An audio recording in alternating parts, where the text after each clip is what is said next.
Olá a todos, sejam muito bem-vindos. Eu sou o Marcos Munay e aqui nesse espaço nós falamos de desenvolvimento pessoal e de negócios.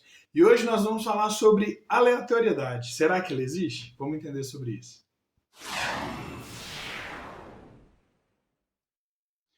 Antes de tudo, eu gostaria de pedir para você conferir a sua inscrição. Estamos com uma meta de até o final do ano atingir 1.000 inscritos. Se você ainda não se inscreveu, se inscreva. E se você gostar desse conteúdo, deixe o seu like. E hoje nós vamos falar sobre aleatoriedade. Muitas coisas acontecem na nossa vida e a gente entende isso como aleatório. A gente imagina que simplesmente aconteceu e porque tinha que acontecer, enfim. Para algumas coisas a gente inclusive dá o nome de sorte e azar. Mas será que isso foi realmente aleatório? Será que a aleatoriedade existe? Quando a gente pesquisa sobre aleatoriedade, um dos significados de aleatoriedade é causalidade, que significa causa e efeito, né? A relação de causa e efeito. Mas se existe uma causa e existe um efeito, como que a gente pode chamar isso de aleatório? E aí a gente começa a entender que, na verdade, o que a gente chama de aleatório são tudo aquilo que acontece e que a gente desconhece a causa. Então a gente vê o efeito, não consegue imaginar ou conceber a ideia de como aquele efeito se realizou, e a gente chama aquilo de aleatório.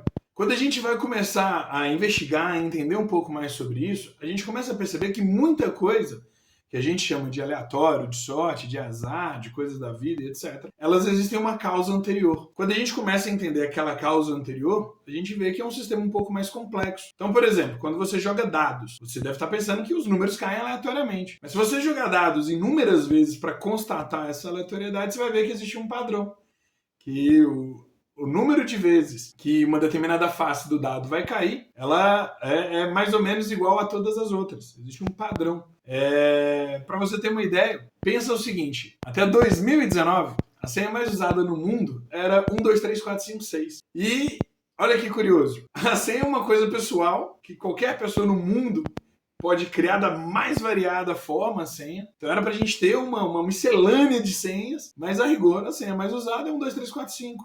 1, 2, 3, 4, 5, 6. Percebe que não tem nada de aleatório? E isso é engraçado porque a gente consegue expandir essa visão de não aleatoriedade, né, de causalidade, para muitas coisas que acontecem na nossa vida.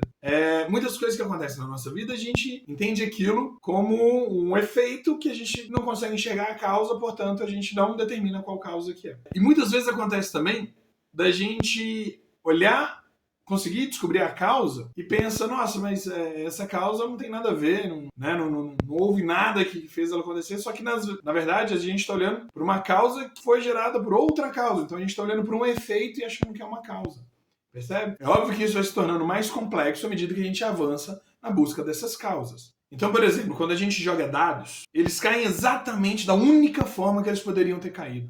Se a gente conseguisse entender todos os fatores que influenciam, né? O atrito da nossa mão com o dado, a resistência do ar, a pressão do ar sobre o dado, o atrito dele com a superfície onde ele vai cair, as colisões, os choques entre os dados, quando a gente está ali, por exemplo, manuseando ele com as mãos. Se a gente conseguisse prever cada situação daquela, né, a forma com que o impacto acontece, as reações que acontecem, a gente vai conseguir prever como que aquele dado vai cair.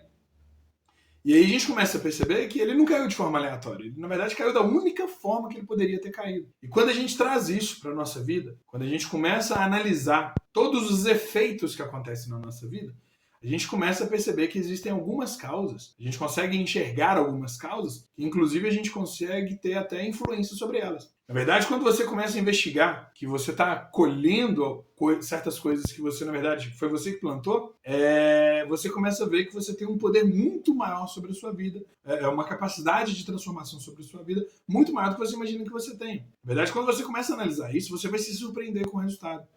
E é esse o convite que eu queria trazer para você hoje. Que você comece a assumir as rédeas da sua vida. Que você comece a analisar tudo aquilo que te acomete, entenda aquilo como um efeito, comece a buscar a causa. Você vai perceber que muitas daquelas causas vão estar direta ou indiretamente ligado a você em um momento anterior, né? O que a gente chama de seu eu passado. Portanto, você consegue hoje começar a manipular essas causas para que amanhã o resultado traga benefícios para você, né? Seja beneficente a você. Então, eu queria deixar o convite aqui hoje para que você comece a buscar isso na sua vida. Comece a enxergar a sua vida mais com um olhar de causalidade do que de aleatoriedade, para que você comece a entender que muita coisa que acontece você tem influência, você tem uma capacidade de transformação. Então busque isso e vamos começar a deixar questões como sorte ou azar no passado. Vamos deixar de usar essas muletas que muitas vezes vão mascarar a nossa real situação. Pessoal, então é isso. Conto com a sua inscrição e até breve.